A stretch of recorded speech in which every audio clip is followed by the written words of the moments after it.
প্রত্যেকটি মা বোনের কাছে একটি করে স্মার্টফোন আছে গ্রামের।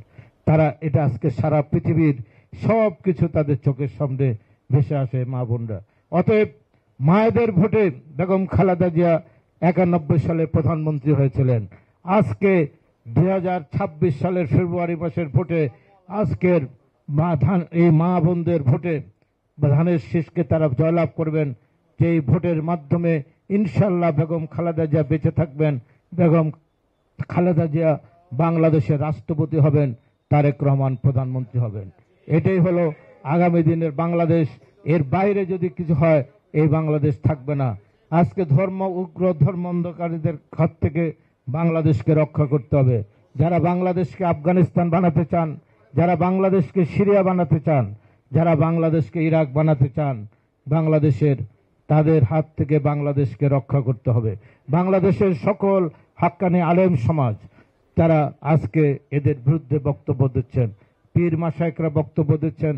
এই উপমহাদেশে 800 বছর মুসলমানরা শাসন করেছেন। 500 বছর সুলতানি আমল ছিল, 300 বছর মোগল আমল ছিল। কোনো জোর জবরদস্তি করে কাউকে এই দেশে কোনো ধর্মান্তরিত করে নাই কোনো মুসলমান শাসকরা। কিভাবে হয়েছেন? সুফিবাদের মাধ্যমে। আল্লাহর ওলিরা এসেছেন, আধ্যাত্মিক পুরুষরা এসেছেন, তাদের ছত্রছায়ায় খাজা মঈনুদ্দিন চিশতি, আপনার শাহজালাল সহ এই সমস্ত অসংখ্য পীর মাশায়েখরা এই দেশে এসেছেন। তাদের ছত্রছায়ায় এসে এই দেশে কোটি কোটি মানুষ ইসলাম ধর্ম গ্রহণ করেছেন। কাউকে জোর করে এই দেশে ইসলাম ধর্ম আস্থায়। অতএব যারা সুফিজমে বিশ্বাস করে, যারা খানকায় বিশ্বাস করে, তারা সবাই এই মওদুদিবাদীদের বিরুদ্ধে। আপনারা একটা সুস্পষ্টভাবে তারা 71-এ বাংলাদেশের বিরোধিতা করেছেন। তারা 1947 সালে আমরা ইতিহাস ঘেঁটে দেখবেন 1946 সালে ব্রিটিশ একটি ভোট দিয়েছিল এই দেশে উপমহাদেশে 2টা রাষ্ট্র হবে, কি রাষ্ট্রের পক্ষে ভোট। সেদিন এই বাংলার সমস্ত মানুষ ভোট দিয়েছিলেন মুসলিম লীগের পক্ষে। হোসেন সৈয়দ সোহরাওয়ার্দী প্রধানমন্ত্রী ছিলেন বাংলার। আর হলো পাকিস্তান এই মুসলিম লীগের সভাপতি ছিলেন কায়েদে আজম মোহাম্মদ আলী জিন্নাহ। এই মওদুদিরা সেদিন বলেছিল যে কায়েদে আজম মোহাম্মদ আলী জিন্নাহ নাস্তিক, তাকে নেতা মানা যায় না। হোসেন সৈয়দ সোহরাওয়ার্দী নাকি লম্পট, তাকে নেতা মানা যায় না। তারা সেদিন ইউনিভার্সাল কার্ডিয়াক হসপিটাল, আপনার হৃদয়ের আরো কাছে।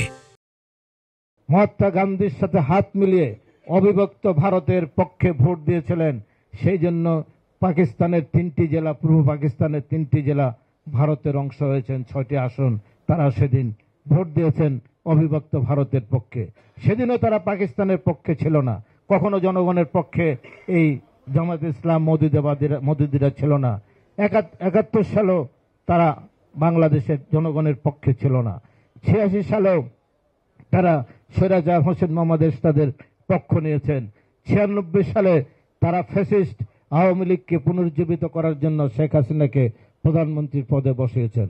আজকে আবার তারা এই দেশে আবার বিশৃঙ্খলা সৃষ্টি করে দেশকে নৈরাজ্যের পথে নিয়ে যেতে চান। তারা জিয়া রহমানকে নিয়ে কথা বলতে কুণ্ঠা করেন না। তারা তারেক রহমান, বেগম খালেদা জিয়া নিয়ে কথা বলতে কুণ্ঠা করেন না। অতএব এদের থেকে এরা দেশপ্রেমিক না, এরা এই দেশকে চায় নাই, এদেশকে ভালোবাসে না। অতএব এদের হাত থেকে আমাদেরকে দেশকে রক্ষা করতে হবে। আমি অত্যন্ত অনেক কিছু কথা বললাম, কথা বলতাম না, কিন্তু আমার হৃদয় অত্যন্ত এত বছর ধরে বেগম খালেদা জিয়ার সাথে থেকে রাজনীতি করেছি। শহীদ প্রেসিডেন্ট জিয়া রহমানকে খুব কাছ থেকে দেখে ওনার সাথে বহু বৈঠক করার আমাদের সৌভাগ্য হয়েছে। এখানে সালামও আছে। তাই অতএব আমরা যারা একদম জন্মলগ্ন থেকে এবং বেগম জিয়াকে ঘর থেকে আনার সময় থেকে ওনার সাথে রাজনীতি করছে, আমাদের হৃদয়টা আজকে খুবই ব্যথিত। উনি বেঁচে থাকলে, আমি আবারও বলছি, বেগম খালেদা জিয়া মানে বাংলাদেশ, বাংলাদেশ মানে বেগম খালেদা জিয়া। আজকে এই নেত্রীর আমরা সবাই কায়মানবকে আল্লাহর কাছে দোয়া করব 18 কোটি মানুষের স্বার্থে, দেশের স্বাধীনতার সার্বভৌমত্বের স্বার্থে, আমাদের নিজের ভবিষ্যতের স্বার্থে আল্লাহ যেন বেগম খালেদা জিয়াকে হায়াত দান করেন।